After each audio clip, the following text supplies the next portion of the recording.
ನಾನು ರಾಜ್ಯದ ಮುಖ್ಯಮಂತ್ರಿಗಳಿಗೆ ಒಂದು ಬಹಿರಂಗ ಪತ್ರವನ್ನು ಕೂಡ ಇವತ್ತು ಬರೆದಿದ್ದೇನೆ. ಬಹಿರಂಗ ಪತ್ರ ಈ ರಾಜ್ಯದ ಮುಖ್ಯಮಂತ್ರಿಗಳೇನೋ ತೇಜೋವಧೆ ಮಾಡಬೇಕು, ಮತ್ತೊಂದು ರಾಜಕೀಯ ಕಾರಣಕ್ಕೆ ನಾನು ಬರೆದಿಲ್ಲ. ಈ ನಾಡಿನ ಮತ್ತು ಈ ದೇಶದ ಜನರ ಭಾವನೆಯನ್ನು ಈ ನಾಡಿನ ಮುಖ್ಯಮಂತ್ರಿ, ನಾಡಿನ ದೊರೆಗೆ ತಿಳಿಸಬೇಕು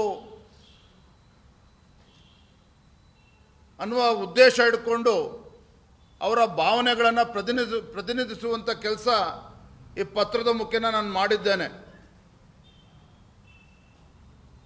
ಅವತ್ತೇನು ಪ್ರಾಣ ಕಳೆದುಕೊಂಡ್ರು, ಆ ಪ್ರಾಣವನ್ನು ಕಳೆದುಕೊಂಡಿರ್ತಕ್ಕಂಥ ನೊಂದ ಕುಟುಂಬದ ಸದಸ್ಯರ ಭಾವನೆಯನ್ನು ಈ ರಾಜ್ಯದ ಮುಖ್ಯಮಂತ್ರಿಗಳಿಗೆ, ಉಪಮುಖ್ಯಮಂತ್ರಿಗಳಿಗೆ, ರಾಜ್ಯ ಸರ್ಕಾರಕ್ಕೆ ಅರ್ಥ ಆಗಬೇಕು.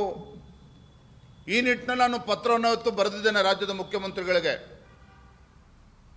ಈ ಪತ್ರ ನೋಡಿದ ತಕ್ಷಣ ಮುಖ್ಯಮಂತ್ರಿಗಳೇನೋ ಸ್ಪಂದನೆ ಮಾಡ್ತಾರೆ ಅನ್ನುವ ವಿಶ್ವಾಸ ನನಗೂ ಕೂಡ ಇಲ್ಲ. ಯಾಕೆಂದರೆ ರಾಜ್ಯ ಸರ್ಕಾರ ದಪ್ಪ ಚರ್ಮ, ರಾಜ್ಯದ ಮುಖ್ಯಮಂತ್ರಿಗಳು ಕೂಡ ದಪ್ಪ ಚರ್ಮ. ಇವ್ರಿಗೇನೂ ಕೂಡ ನಾಟೋದಿಲ್ಲ. ಇವ್ರಿಗೆ ಏನಾದರೂ ಮಾಡಿ ಅಧಿಕಾರದಲ್ಲಿ ಅಂಟ್ಕೊಂಡು ಕೂತ್ಕೋಬೇಕು, ಕುರ್ಚಿನಲ್ಲಿ ಅಂಟ್ಕೊಂಡು ಕೂತ್ಕೋಬೇಕು ಅನ್ನುವ ಹಪಾಪಿ ಬಿಟ್ಟರೆ ಅದರಿಂದ ಏನೋ ಭಾಳ ಪ್ರಯೋಜನ ಆಗುತ್ತೆ ಅಂತ ನನಗೇನೋ ಅನಿಸೋದಿಲ್ಲ. ಆದರೂ ಕೂಡ ರಾಜ್ಯದ ಗೌರವನ ಉಳಿಸ್ಬೇಕು, ಅದನ್ನಾರು ರಾಜ್ಯದ ಮುಖ್ಯಮಂತ್ರಿ ಅರ್ಥ ಮಾಡ್ಕೋಬೇಕು, ನಾಡಿನ ಜನರ ಭಾವನೆಯನ್ನು ಅರ್ಥ ಮಾಡಿಕೊಂಡು ಏನಾದರೂ ಮಾಡಿ ತಮ್ಮ ಜವಾಬ್ದಾರಿನ ಅರ್ಥ ಮಾಡ್ಕೊಳ್ತಾರ ಅನ್ನುವ ಪ್ರಯತ್ನ ಪತ್ರದ ಮುಖೇನ ನಾನು ಮಾಡಿದ್ದೇನೆ. ಪತ್ರಿಕೆಯಲ್ಲಿ ನಿನ್ನೆ ಇವತ್ತು ನೋಡ್ತಾ ಇದ್ದೆ, ಕಾಂಗ್ರೆಸ್ ಹೈಕಮಾಂಡ್ ಕರೆಸ್ಕೊಂಡಿದೆ ಅಂತೇಳಿ. ಕಾಂಗ್ರೆಸ್ ಹೈಕಮಾಂಡ್ ಮುಖ್ಯಮಂತ್ರಿಗಳನ್ನು, ಉಪಮುಖ್ಯಮಂತ್ರಿಗಳನ್ನು ದೆಹಲಿಗೆ ಕರೆಸ್ಕೊಂಡಿದ್ದಾರೆ. ಕಾಂಗ್ರೆಸ್ ಹೈಕಮಾಂಡ್ ಎಷ್ಟು ಗಟ್ಟಿ ಇದೆಯೋ ಅದು ನಮಗಂತೂ ಗೊತ್ತಿಲ್ಲ, ನಿಮಗೆಲ್ಲ ಗೊತ್ತಿದೆ. ಹಿಂದೆ ಮೂಡ ಪ್ರಕರಣದಲ್ಲೂ ಕೂಡ ಯಾವುದೇ ಒಂದು ಪ್ರಯೋಜನ ಆಗಲಿಲ್ಲ ನಮ್ಮ ಹೋರಾಟ. ನಿವೇಶನಗಳನ್ನು ನಾವು ಹಿಂದಿರುಗಿಸಿದ್ರು, ಅದು ಬೇರೆ ಪ್ರಶ್ನೆ. ಹೈಕಮಾಂಡ್ ಅಂತ ಹೇಳಿದ್ರೆ ಹೈಕಮಾಂಡ್ ಡೆಲ್ಲಿಲಿ ಕೂತವರು ಬಾಡಿ ಅಲ್ಲಾಡಿಸಿದ್ರೆ ರಾಜ್ಯದಲ್ಲಿರ್ತಕ್ಕಂಥ ದೆಹಲಿಲಿ ಕೂತಿರ್ತಕ್ಕಂಥ ಬಾಡಿ ರಾಜ್ಯದಲ್ಲಿರ್ತಕ್ಕಂಥ ಬಾಲವನ್ನು ಅಲ್ಲಾಡಿಸ್ಬೇಕು.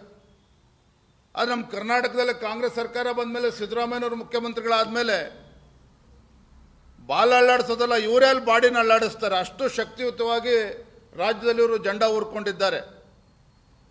ಅದಕ್ಕೆ ಕಾರಣ ಏನು ಅಂತೇಳಿ ಹೈಕಮಾಂಡೇ ಹೇಳಬೇಕು, ಕಾಂಗ್ರೆಸ್ ಹೈಕಮಾಂಡೇ ಹೇಳಬೇಕು. ಹಾಗಾಗಿ ಕಾಂಗ್ರೆಸ್ ಹೈಕಮಾಂಡು ಸಹ ಅವರಿಗೆ ಮಾನವೀಯತೆ ಇದೆ. ಇಂಥ ಸಂದರ್ಭದಲ್ಲಿ ಜವಾಬ್ದಾರಿಯುತವಾಗಿ ಒಂದು ನಿರ್ಧಾರವನ್ನು ತೆಗೆದುಕೊಳ್ಬೇಕು. ರಾಜ್ಯದ ಮುಖ್ಯಮಂತ್ರಿಗಳು ಸಿದ್ದರಾಮಯ್ಯನವರು, ಉಪಮುಖ್ಯಮಂತ್ರಿಗಳು ಡಿ ಕೆ ಶಿವಕುಮಾರ್ ಅವರ ರಾಜೀನಾಮೆಯನ್ನು ಪಡೆದುಕೊಳ್ಬೇಕು.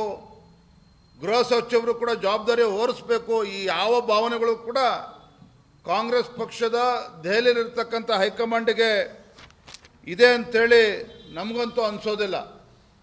ಹಾಗಾಗಿ ಭಾರತೀಯ ಜನತಾ ಪಾರ್ಟಿ ಒಂದು ಜವಾಬ್ದಾರಿ ಸ್ಥಾನದಲ್ಲಿರ್ತಕ್ಕಂಥ ಒಂದು ವಿಪಕ್ಷವಾಗಿ ನಮ್ಮ ಕರ್ತವ್ಯವನ್ನು ನಾವು ನಿರ್ವಹಿಸಬೇಕು.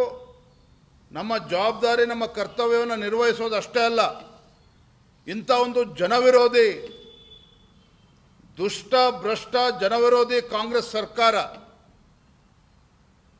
ಜನಪ್ರಿಯತೆಯಿಂದ ಓಡೋಗ್ತಾ ಇರ್ತಕ್ಕಂಥ ಈ ಹುಚ್ಚು ಕುದುರೆಗಳು ಏನಿದ್ದಾರೆ, ಡಿ ಕೆ ಶಿವಕುಮಾರ್ ಇರ್ಬೋದು, ರಾಜ್ಯದ ಮುಖ್ಯಮಂತ್ರಿಗಳು ಸಿದ್ದರಾಮಯ್ಯನವರು ಇರ್ಬೋದು, ಇವರು ಎಲ್ಲಿಯವರೆಗೆ ಅಧಿಕಾರದಲ್ಲಿ ಮುಂದೆ ಹೊರಿತಾರೆ ಅಲ್ಲಿಯವರೆಗೂ ರಾಜ್ಯದ ಗೌರವವನ್ನು ಕೂಡ ಉಳಿಯೋದಕ್ಕೆ ಸಾಧ್ಯ ಇಲ್ಲ, ರಾಜ್ಯದ ಜನತೆಗೂ ಕೂಡ ಒಳ್ಳೆಯದಾಗೋದಕ್ಕೆ ಸಾಧ್ಯ ಇಲ್ಲ.